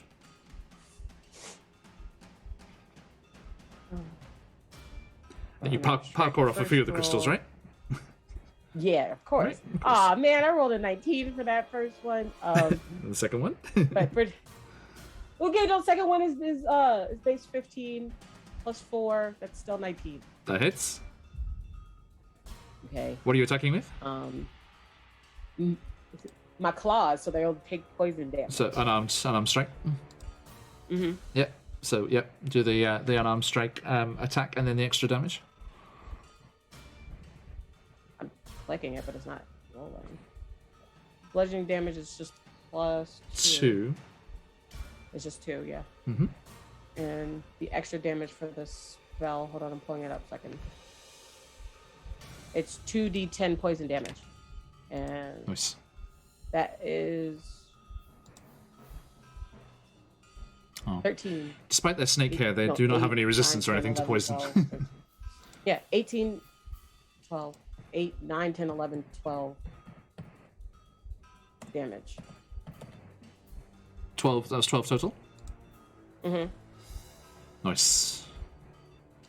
They're like aiming for the hair, so I like to make a few of the heads of the snakes like come off. Oh no! Hang on. It's No, it's different. It's different to your unarmed strike. You make a spell attack. Oh, okay. Yeah, make a melee spell attack. And did you cast? Oh yeah, because you're fifth. Yeah, because you're 5th level now, so you get the 2d10. Mm-hmm. So yeah, so roll with your spell attack. So that's plus 4 to attack. Well, it was plus 4 anyway, wasn't it? So it's same roll. That's fine. Yeah, it was plus 4. Yeah, it's fine. So, so I'm confused. Which roll am I using? So it's just a straight. What was the 2d10? Oh, said- hold up, I have to go back. Oh, the list. I think it No worries. got rid of it. One was an 8 and the other was a 5. 8 plus 5. 8, 9, 10, 11, 13. 12, 13. 13. Okay, so yeah, so that's 13 poison damage. Yeah, so yeah, it's a different style of attack. Just its own thing. Okay. Mhm. So it wouldn't be an unarmed strike? Okay. So does that Yeah, it's mean I still using- have my bonus action? Yes, yeah, that's an action. Yeah, so the attack is part of the spell. So when you cast the spell and do that. No problem. So yeah, so you lash out with your elongated fingernails and cause that acid damage. Actually, not poison. Yeah, so there's a hissing and Oh, acid. Thank there's a hissing of her skin and a hissing of her hair. She's like, "Ah!" Okay. Ouch.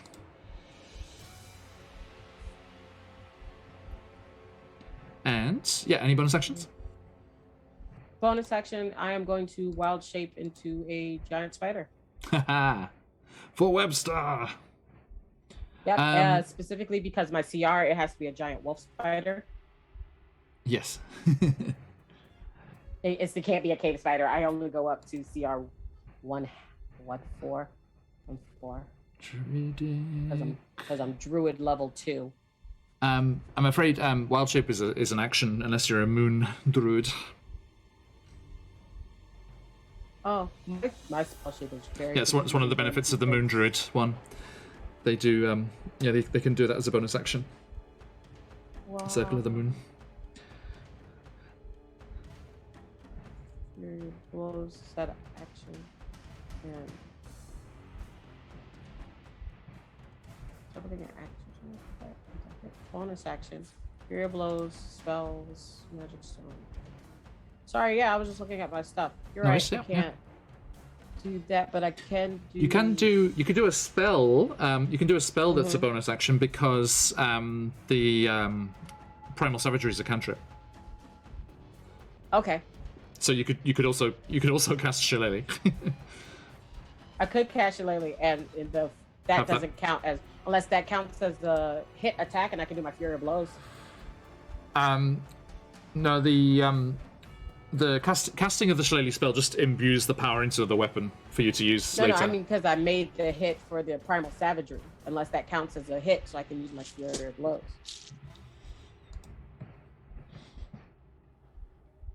Let's have a look here. Some prerequisite like hit with a melee attack or something. You know what? It says immediately after you take the attack action, but you used your action to make a spell attack. You made a melee spell attack, so I will count that as the same thing.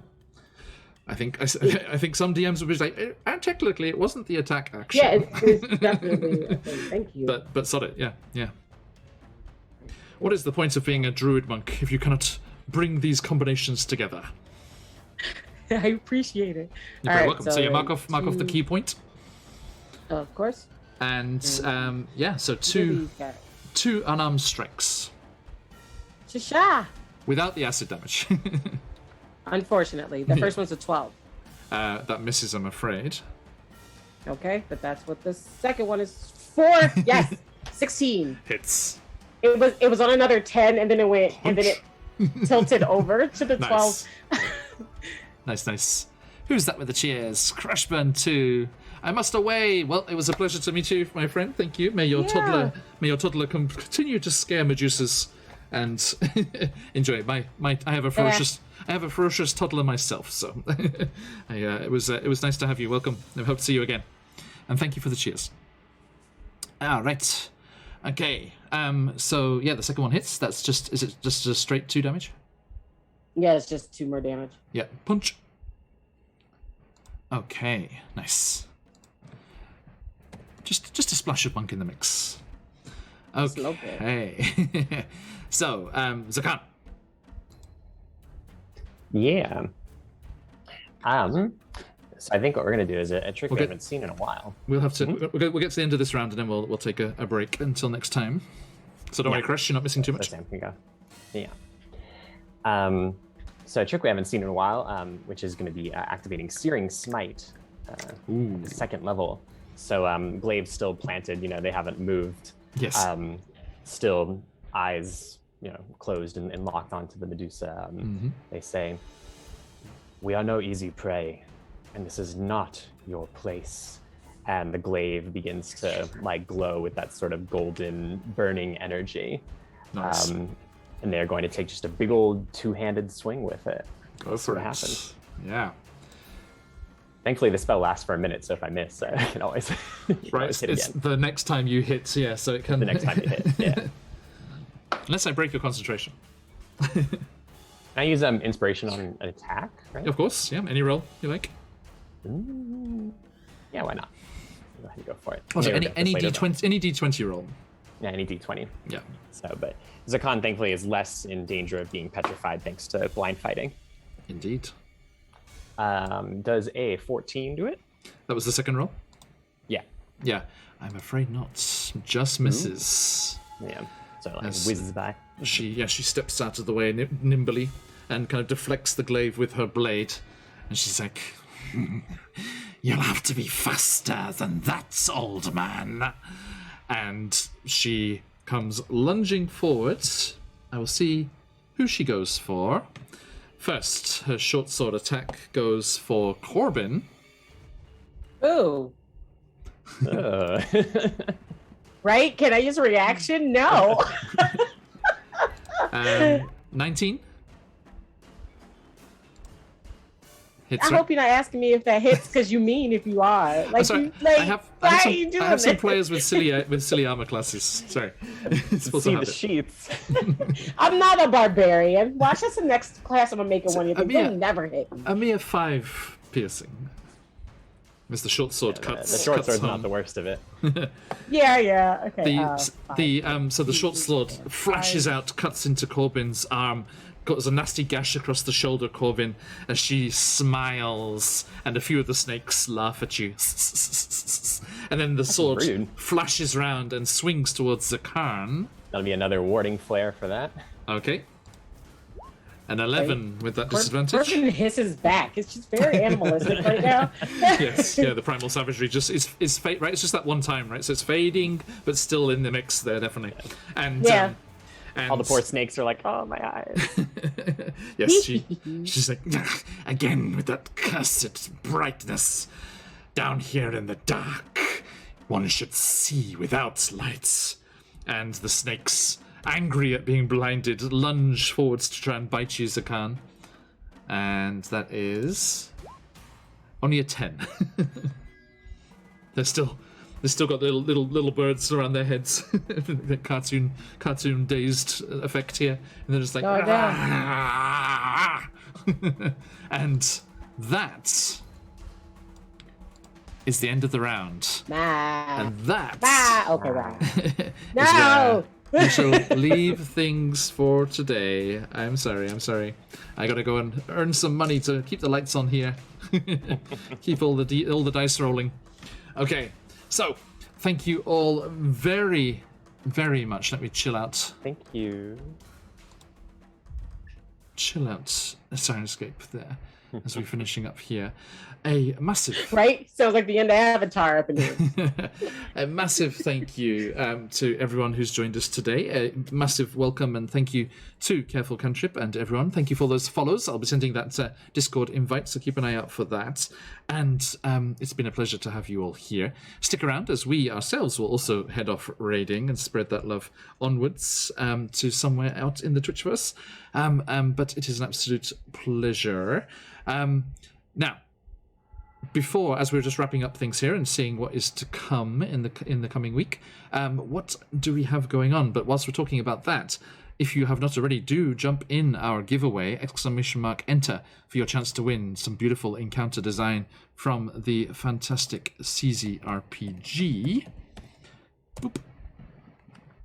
Do jump in there to try and have your chance at winning that, whilst we talk about what's coming up. Corbin, are any of those projects in the near future, Buns? In the near future? Would March count as the near future? Sure, By yeah, let's March, get you it guys in the should calendar. expect to see me more often. There are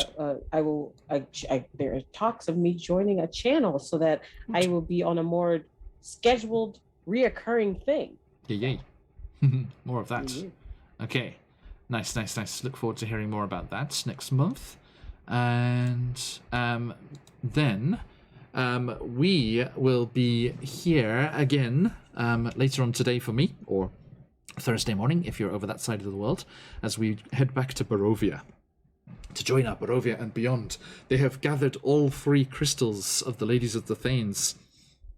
What do they need to complete their quest? Where do they need to head to restore these archfey to their revered positions and reconsecrate the holy sites of our Mapak friend and the forest folk of Barovia? And will they be able to return Barovia to its original position, as discovered by the Candlekeep Mysteries crew to be in the Troll Claws down near Baldur's Gate, a sudden cutting and shearing off of the mountain range there? They discovered the original site of where Barovia used to be. Will they be able to return it in that direction? And we shall see what is going on there. Then, Thursday evening or Friday morning, depending where you are, we will be back in the Feywild for Wild Beyond the Witchlight. Then, Friday later on, morning or evening, depending where you are, we'll be back in Chesenta for Chesenta's Tyranny, the fantastic module coming up, adventure module coming up from CZRPG. Come and have a sneak peek at that. Then on Saturday, we will be over on Quest Junkies UK. Let me give a shout out there. I will be as a player. You can come and see me as a player, Quest Junkies UK. Boom. There it is. You can come and see me as a player as we are playing through a little mini campaign or a one-shot, I'm not quite sure yet, of a Humblewood game. We are all Humblewood creatures, and I am going to be playing one of these Beast Heart animal companion type folks as well, with my mimic companion, as I was lost as a small burb and discovered a mimic colony deep in the depths of the Humblewood, where I was raised and bonded with my companion, Mane. And we will be diving into that over on Quest Junkies UK on Saturday. That will bring us around to next week, when it's Rime with the Frostmaiden on Tuesday, then back here in the Underdark Wednesday evening or Thursday morning. So, a massive thank you to my players and to everyone who's joined us. Those of you joining us in the VOD squad later on, thank you too. Of course, a huge shout out to CZRPG. As we close up those entries and see who is today's lucky winner, I'll be sending you your successful message in your Twitch Whispers or on Discord if we are already linked in that way. Boom. Okay, we are closed. Let us see who the winner is for today. Today's copy of the CCRPG goodness is going to Far Side of the Sun. Oh, right under the wire there, Far Side of the Sun. That last minute entry there. Well chosen. Congratulations. Well timed. Congratulations. Omedetou gozaimasu. And welcome. It was nice to have you. Welcome in. I'm glad you came with the raid and stuck around to get your prize. I will be sending you the link to claim that prize. I hope that is something you can use in your games, or if you're not, if you have a friendly DM in your circle, then you can send it their way. Congratulations, and we hope to see you all again very, very soon. But that is all for today. So let us head off raiding and get yourself some of those Dream Pie channel points for sticking around with the raid. And whilst you stick around for the raid, if you've got them, let those phoenixes fly. But, as we like to say around these parts, Oyasumi Nasai. Bye, everybody. Thank you so much. See you next time.